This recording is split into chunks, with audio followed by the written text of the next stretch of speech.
Hello everyone, I am Mithilesh Vishwakarma and welcome to DNMIT classes YouTube channel. दोस्तों, हम बात करने वाले हैं आज किसी इलेक्ट्रिक डायपोल के कारण, हिंदी में वैद्युत द्विध्रुव बोलते हैं, आप सभी लोग जानते होंगे। उसके कारण निरक्षीय स्थिति में जो electric field electric potential generate होता है वो कैसा होता है। उससे पहले हम बात करेंगे पिछले वीडियो में अभी तक हमने क्या सीखा था। अभी तक हमने पिछले वीडियो में इस फार्मूले से आप पता लगा रहे होंगे P is equal to 1/4 pi epsilon naught P cos theta upon R square, ऐसा कुछ सीखा था। सॉरी, यहाँ V है। V is equal to 1/4 pi epsilon naught P cos theta upon R square. हमने पिछले वीडियो में ये वाला फार्मूला डिराइव किया था।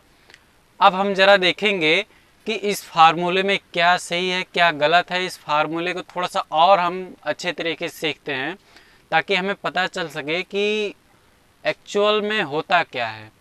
ठीक है, अब जरा हम उस बारे में नज़र गड़ाएं। जब हमने लास्ट में जब मैंने फार्मूला डिराइव किया था तो यहाँ पर हमने थीटा की कुछ वैल्यूज़ रखी थी, जैसे कि theta is equal to 0, theta is equal to 90। आज भी हम रखेंगे, देखेंगे कि ये फार्मूला सही निकल रहा है या फिर गलत निकल रहा है। और इसका यूनिट जो था वो वोल्ट था, वोल्ट। अब देखेंगे जरा, इस तरह से कोई डायपोल है और यहाँ से एकदम से 90 डिग्री पर, इसके बाइसेक्टर पर मध्य बिंदु के एकदम लंबवत ऊपर कहीं किसी बिंदु पर जो इलेक्ट्रिक पोटेंशियल है, विद्युत विभव है, उसको हम निकालेंगे। और इसमें जरा थीटा की वैल्यू पुट करेंगे, देखेंगे हम जो वैल्यू निकाल रहे हैं वो कैसा है। चलिए मेरे इस YouTube चैनल के बारे में जान लीजिए। तो ये YouTube चैनल जो आप देख रहे हैं DNMIT क्लासेस, इस पर फिजिक्स और मैथ भी सिखाया जाता है, दोनों सिखाया जाता है। तो अगर आप इस चैनल पर नए हैं तो इसे सब्सक्राइब करें। वीडियो अगर अच्छा लगे बीच में तो उसे लाइक ज़रूर करिएगा, क्योंकि अगर आप लाइक करते हैं तो हमारी हिम्मत बढ़ती है। आपकी एक लाइक ही हमारी मेहनत का फल होता है। चलिए हम इस वीडियो को शुरू करते हैं और बिना किसी देर के शुरू करते हैं, बिना किसी देर के। इस तरह से कोई इलेक्ट्रिक डायपोल है और इसके मध्य बिंदु से बाइसेक्टर से किसी बिंदु P पर हमें इलेक्ट्रिक पोटेंशियल फाइंड आउट करना है। अगर इलेक्ट्रिक पोटेंशियल फाइंड आउट करने के लिए हमें क्या क्या बहुत ज़रूरी होता है, अब देखेंगे। इलेक्ट्रिक पोटेंशियल का फार्मूला होता है, V का फार्मूला होता है 1/4 pi epsilon not Q upon R। ये इलेक्ट्रिक पोटेंशियल का यानी वैद्युत विभव का एक जनरल फार्मूला होता है, सामान्य फार्मूला होता है। इसी फार्मूले की मदद से हम कई तरह के फार्मूले को जनरेट करते हैं। ये फार्मूला आया कहाँ से दोस्तों, इसका भी एक वीडियो बन चुका है। आप हमारे चैनल के प्लेलिस्ट में जाकर, फिजिक्स के प्लेलिस्ट में जाकर उन सब वीडियोस को देख सकते हैं, आपको बहुत ही अच्छे से समझ में आएगा। तो चलिए हम कुछ आगे बढ़ते हैं। इस फार्मूले में से हमें ये पता चल रहा है कि इस पॉइंट पर हमें इलेक्ट्रिक पोटेंशियल निकालने के लिए क्या क्या ज़रूरत है। पहला प्लस क्यू, यहाँ पर प्लस क्यू है, लेकिन हमें ज़रूरत है क्यू की। प्लस क्यू हो या फिर माइनस क्यू हो, उससे हमें कोई मतलब नहीं है। और दूसरा आर की, यानी इस चार्ज से कितना डिस्टेंस पर हमें इलेक्ट्रिक पोटेंशियल फाइंड आउट करना है। तो मान लीजिए इसके मध्य बिंदु से, इलेक्ट्रिक डायपोल के मध्य बिंदु से जो P है, यहाँ से यहाँ तक की दूरी R है, ठीक है।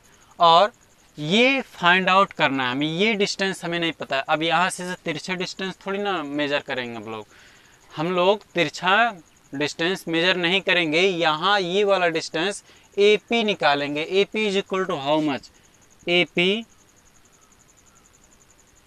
Is equal to how much. AP क्या होगा, तो सबसे पहले हम AP ही निकाल लेते हैं, ये बात करने से पहले कि वहाँ पर इलेक्ट्रिक पोटेंशियल क्या होगा।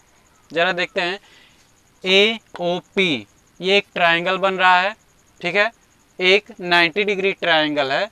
तो यहाँ पर आप ये कर सकते हैं, AP is equal to AP का square of AP is equal to square of AO plus square of OP। Then आप देखेंगे कि आपको क्या मिल रहा है, AP का हमें मिलेगा AO का स्क्वायर प्लस OP का स्क्वायर, और ये भी कहाँ में, अंडर रूट में, क्योंकि यहाँ से स्क्वायर हटाएंगे तो यहाँ पे अंडर रूट लग जाएगा।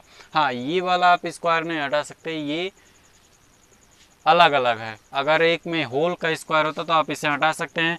OA और OP क्या है, AP is equal to OA क्या है हमारे पास, L का स्क्वायर हो जाएगा प्लस OP जो है OP ये R का स्क्वायर हो जाएगा। यानी हमें AP की वैल्यू मिल गई। अब देखेंगे अगर ये पॉइंट इसके डायपोल के मिडिल पॉइंट के ऊपर है, कहीं बाइसेक्टर पे है, तो ये यहाँ से BP की वैल्यू भी B से लेके P तक का डिस्टेंस होगा वो भी यही होगा। तो हमें मिला BP is equal to root L square plus R square. ये बात तो आपको बहुत ही अच्छे से समझ में आ गई होगी, आप 9th से पढ़ते हुए आ रहे हैं इससे छोटे छोटे चीज़ों को। तो चलिए हम आगे बढ़ते हैं। यहाँ पर total electric potential find out करने के लिए हमें फाइंड आउट करना होगा कि प्लस क्यू के कारण यहाँ पर कितना इलेक्ट्रिक पोटेंशियल है, और फिर माइनस क्यू के कारण यहाँ पर कितना इलेक्ट्रिक पोटेंशियल है।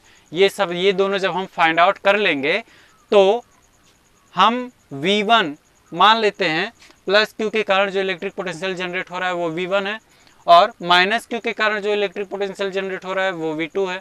तो हम टोटल इलेक्ट्रिक पोटेंशियल निकालने के लिए एक इक्वेशन बना लेते हैं कुछ इस तरह से, V नेट, यानी ऐसा कर सकते हैं, ऐसा लिख सकते हैं VP electric potential on the point P is equal to V plus Q, मतलब जो प्लस क्यू के कारण इलेक्ट्रिक पोटेंशियल जनरेट हो रहा है प्लस V माइनस क्यू जो माइनस क्यू के कारण इलेक्ट्रिक पोटेंशियल जनरेट हो रहा है, उसके बारे में हम देखेंगे। और इसे मान लेते हैं इक्वेशन नंबर 1, क्योंकि हमें तो इससे ही काम लेना है आगे चल के, ऐसा तो करना ही होगा। तो अब चलिए V प्लस क्यू और V माइनस क्यू क्या है, V प्लस क्यू और ये जो डिस्टेंस है उसको ज़रा हम देखें। V प्लस क्यू क्या मिल रहा है हमें, 1/4 पाई एप्सिलॉन, इसी फार्मूले में रखेंगे 4 पाई एप्सिलॉन नॉट, और इधर है प्लस क्यू और इधर है, इनके बीच का जो डिस्टेंस है अभी मिला है हमारे पास L square plus R square, ये डिस्टेंस हमें मिला है। तो यहाँ पर हम लिख सकते हैं रूट का L square plus R square. ये तो आपको डेफिनेटली समझ में आ गया होगा, ये प्लस क्यू के कारण बिंदु P पर पोटेंशियल है। अब जरा माइनस क्यू के कारण जो इलेक्ट्रिक पोटेंशियल है वो देखते हैं। V minus Q is equal to 1/4 pi epsilon naught, minus Q upon उनके बीच का डिस्टेंसेस भी वही है जो पिछले बार था, R स्क्वायर। अब देखेंगे पॉजिटिव क्यों था, यानी पॉजिटिव चार्ज था तो उसके कारण जो इलेक्ट्रिक पोटेंशियल जनरेट हो रहा था वो भी पॉजिटिव था, लेकिन जब नेगेटिव चार्ज आ गया तो इलेक्ट्रिक पोटेंशियल भी नेगेटिव हो जाएगा। तो हम यहाँ से नेगेटिव साइन यहाँ उठा लाते हैं इधर, ठीक है, नेगेटिव साइन हमने इधर उठा लाया। अब from equation number 1, from equation 1 तो हम VP यानी जो नेट है, अब P के जगह पे जो यहाँ पर VP लिख रहे हैं हम उसकी जगह V नेट लिख सकते हैं। तो प्लस क्यू के कारण ये वाला है, देखिएगा ये वाला 1/4 pi epsilon naught Q upon root L square plus R square, और ये plus 1/4 pi epsilon naught Q upon, अब देखिए ये माइनस का है, ठीक है, ये V माइनस क्यू का जो वैल्यू है ये माइनस में है, ये माइनस इसको माइनस में कर देगा, लीजिए हो गया। और वैल्यू क्या निकल के है हमारे पास, रूट का L square plus R square.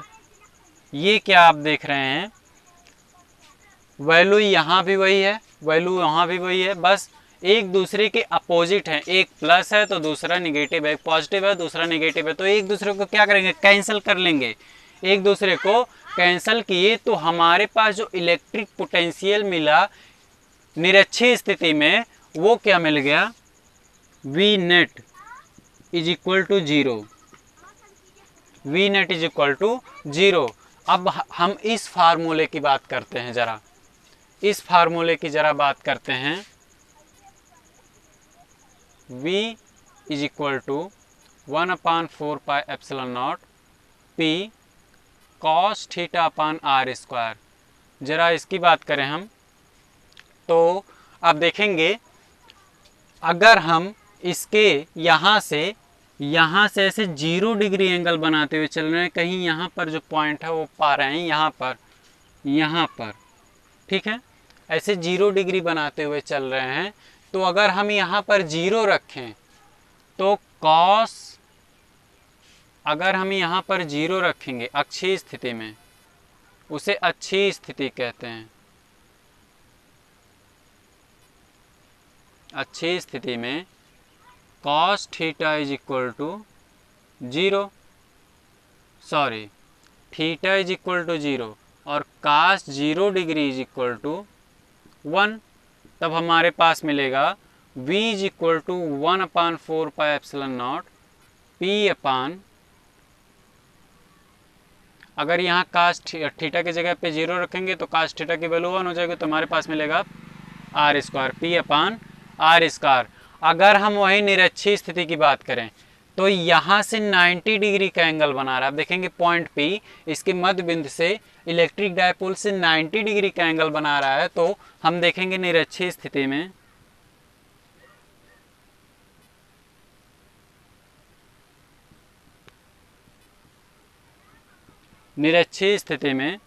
v is equal to 1/4 epsilon naught into P, और एक कास 90 जब यहाँ पर रखा जाएगा तो नीचे कुछ भी हो उससे कोई मतलब नहीं है, ये टोटली 0 बन जाएगा, क्योंकि कास 90 की वैल्यू क्या होती है, 0 होती है। यहाँ पर 0 जैसे ही रखेंगे ये पूरी वैल्यू 0 हो जाएगी। तो इस मेथड से आपको ये भी पता चला कि निरक्षीय स्थिति में जो इलेक्ट्रिक पोटेंशियल होता है किसी वैद्युत द्विध्रुव के कारण वो शून्य होता है, 0 होता है, और अच्छी स्थिति में उसका ये फार्मूला निकला है। और ये जो फार्मूला है ये वाला, ये किसी भी पॉइंट पर जैसे थीटा एंगल बनाते हुए चल रहा है वहाँ पर जो इलेक्ट्रिक पोटेंशियल होगा वो कैसा होगा।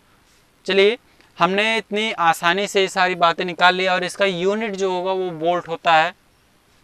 यूनिट हमेशा वोल्ट होता है, इलेक्ट्रिक पोटेंशियल का यूनिट वोल्ट होता है। आप इस बात को हमेशा याद रखिएगा। जब भी आप न्यूमेरिकल लगाते हैं तो अगर आप उसका यूनिट नहीं लिख सकते हैं तो एग्ज़ाम में आपका नंबर कट सकता है बहुत ही आसानी से। तो यूनिट भूलना नहीं है, आपको ये बात हमेशा याद रखनी है। सो चलते हैं हम आगे की तरफ। जरा देखते हैं समविभव पृष्ठ क्या होता है। समविभव पृष्ठ, जरा समविभव पृष्ठ की बात करें।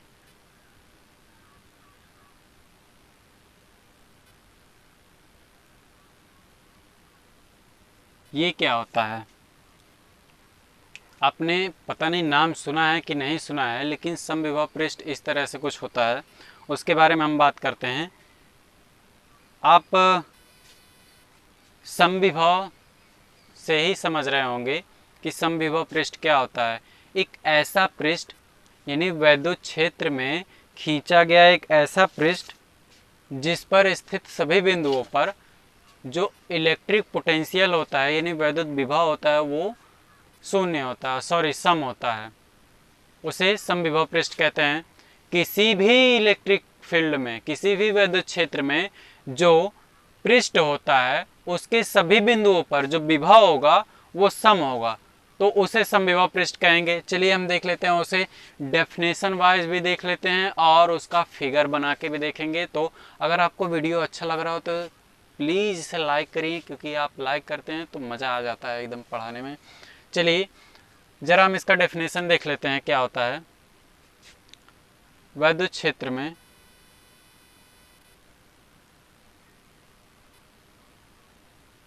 खींचा गया वह पृष्ठ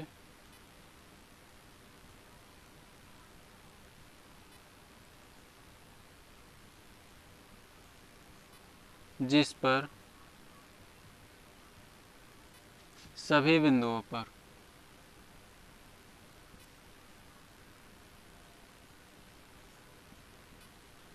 विभव समान होता है।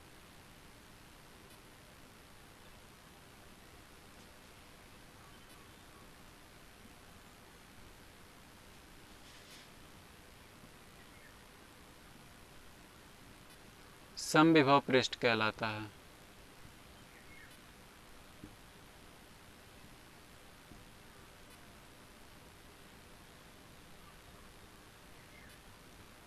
समविभव पृष्ठ कहलाता है। अब जरा उसे फिगर के माध्यम से हम लोग देखते हैं। ये कोई चार्ज है, ठीक है, चार्ज छोड़ो, चार्ज है तो इलेक्ट्रिक फील्ड है कुछ इस तरह से। इलेक्ट्रिक फील्ड एक वेक्टर क्वांटिटी है तो उसका एक पर्टिकुलर डायरेक्शन होता है। तो ये हमने एक इलेक्ट्रिक फील्ड बनाया है, थोड़ा ज़्यादा बना देते हैं।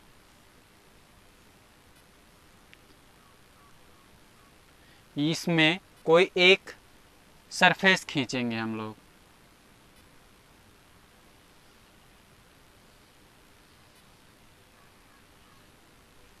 ये एक सरफेस है, इस पर किसी भी पॉइंट पर यहाँ यहाँ यहाँ यहाँ यहाँ यहाँ यहाँ इलेक्ट्रिक पोटेंशियल जो होगा वो बराबर होगा। यानी अगर इस पॉइंट पर 1 वोल्ट का इलेक्ट्रिक पोटेंशियल है तो यहाँ भी 1 वोल्ट का इलेक्ट्रिक पोटेंशियल होगा, यहाँ भी 1 वोल्ट का इलेक्ट्रिक पोटेंशियल होगा। मतलब जितने पॉइंट है वहाँ सब जगह पर 1 वोल्ट का ही इलेक्ट्रिक पोटेंशियल होगा।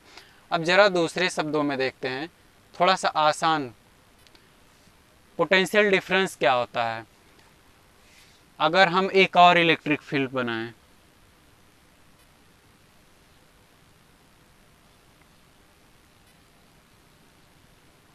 और उसमें एक और सरफेस रखें कुछ इस तरह से,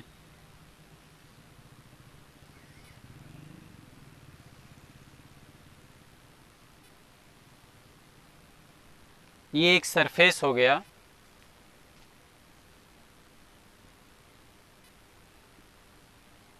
सरफेस, और ये एक सरफेस हो गया, ठीक है। यहाँ एक पॉइंट से दूसरे पॉइंट पर जब किसी चार्ज को लाया जाता है, मान लीजिए इधर से इधर लेके जाया जा रहा है, ठीक है, तो हमें क्या करना पड़ेगा? इलेक्ट्रिक पोटेंशियल, इलेक्ट्रिक फील्ड के अपोजिट डायरेक्शन में वर्क करना पड़ेगा, ठीक है। इलेक्ट्रिक पोटेंशियल, इलेक्ट्रिक फील्ड के अपोजिट डायरेक्शन में हमें वर्क करना पड़ेगा, उसके विरुद्ध कार्य करना पड़ेगा। जो कार्य करना पड़ता है चार्ज को ले जाने में, चार्ज को ले जाने में जो कार्य करना पड़ता है, मान लीजिए जो W है वो कार्य है, तो ये हो जाता है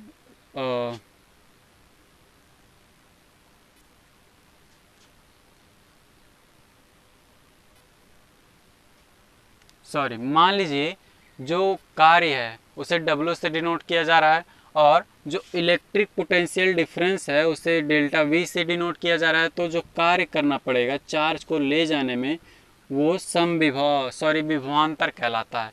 यानी चार्ज को एक पॉइंट से A पॉइंट से B पॉइंट तक ले जाने में, इसको इस तरह से भी लिख सकते हैं, VA minus VB means point A से पॉइंट B तक चार्ज को ले जाने में जो इलेक्ट्रिक जो कार्य करना पड़ रहा है, पॉइंट A से, ये मान लीजिए पॉइंट A है, ये पॉइंट B है, यहाँ से यहाँ तक चार्ज को ले जाने में जो वर्क करना पड़ेगा वो जो होगा वो पोटेंशियल डिफरेंस होगा। अब देखिए, अगर यहाँ पर ये पॉजिटिव चार्ज है, यहाँ पर पॉजिटिव चार्ज है और विभव यहाँ पर क्या है, कम है, तो यहाँ पर मान लीजिए विभव ज़्यादा है, तो यहाँ से इस पॉइंट को यहाँ तक ले जाने में हमें कार्य करना पड़ेगा, ठीक है। यहाँ पर मान लीजिए 5 वोल्ट है, यहाँ पर 1 वोल्ट है, तो जो कार्य करना पड़ेगा वो इस तरह से हो जाएगा कुछ, जो पोटेंशियल डिफरेंस होगा वो 4 वोल्ट का होगा। जो पोटेंशियल डिफरेंस होगा वो 5 - 1 = 4 वोल्ट का होगा। लेकिन समविभव पृष्ठ में क्या होता है, इसके हर पॉइंट पर पोटेंशियल डिफरेंस शून्य होता है। यानी जब पोटेंशियल डिफरेंस ही शून्य हो जाएगा, इस फार्मूले में अगर हम डेल्टा वी की जगह पे 0 रखें और W की जगह पे और W बाई क्यू, तो इधर क्यू मल्टीप्लाई करेंगे तो क्या होगा, W इज इक्वल टू 0 निकल के आएगा। यानी समविभव पृष्ठ वह पृष्ठ है जिस पृष्ठ पर किसी आवेश को एक बिंदु से दूसरे बिंदु तक ले जाने में कोई भी कार्य ना करना पड़े, यानी 0 वर्क करना पड़े, वो समविभव पृष्ठ होता है। अब समविभव पृष्ठ देखिए, यहाँ पर हमने 2 फिगर्स बनाए हुए हैं। एक फिगर में ऐसे इलेक्ट्रिक फील्ड के वर्टिकली, इलेक्ट्रिक फील्ड के लंबवत बनाए हुए हैं एक पृष्ठ, और एक पृष्ठ इलेक्ट्रिक फील्ड के डायरेक्शन में, इलेक्ट्रिक फील्ड के अलोंग में बनाए हुए हैं, यानी इलेक्ट्रिक विद्युत क्षेत्र के अनुदिश ही बनाए हुए हैं। तो आप क्या देखेंगे, इलेक्ट्रिक फील्ड क्या होता है, एक वैद्युत बल रेखा होती है, ठीक है। अगर वैद्युत बल रेखाएं खींचे गए सरफेस के लंबवत जा रही हैं, मीन्स ये एक सरफेस है, अगर वैद्युत बल रेखाएं इसके लंबवत जा रही हैं तब तो वो एक समविभव पृष्ठ है, तब तो एक समविभव पृष्ठ है। उस पृष्ठ पर हर पॉइंट पर, हर एक बिंदु पर जो विभव होगा वो शून्य होगा। बट अगर यहाँ से ये इलेक्ट्रिक फील्ड है और इस सरफेस से पार होते हुए जा रही हैं सारे इलेक्ट्रिक फील्ड लाइंस, उसके लंबवत नहीं है या फिर कोई एंगल बनाते हुए चल रही हैं, तो उस सरफेस पे कहीं भी विभव समान नहीं होगा। ये बात आपको जरूर जाननी चाहिए। सो ये रहा समविभव, और ये रहा समविभव पृष्ठ का डेफिनेशन, और ये रहा आपका अंडरस्टैंडिंग मेथड, आपको किस तरह से समझाया गया है। शायद आपको आपके जिस एरिए में मुझे तक यकीन है कि मेरा जो एक्सपीरियंस कहता है, आप भी इसी एरिए से हो जिस एरिए से मैं हूँ, आप कहीं बहुत दूर से नहीं देखते हो, और इस एरिए में आपको फिजिक्स को इससे बढ़िया और कोई नहीं समझाता होगा। मैंने भी कोचिंग्स में जाकर देखा है, इससे अच्छा फिजिक्स इस एरिए में कोई नहीं समझा पाता है। सो हमारे इस यूट्यूब चैनल को ज़रूर सब्सक्राइब करें, और वीडियो अच्छा लग रहा है तो उसे लाइक करें, दोस्तों के साथ शेयर करें, और अपने आप को एक नॉलेजफुल व्यक्ति बनाएं, एक नॉलेजफुल चाइल्ड बनाएं, ताकि दूसरों को भी पता चले कि हाँ आपके पास फिजिक्स में नॉलेज है। सो आज के लिए बस इतना ही, मिलते हैं नेक्स्ट वीडियो में, तब तक के लिए नमस्कार, धन्यवाद, बाय बाय।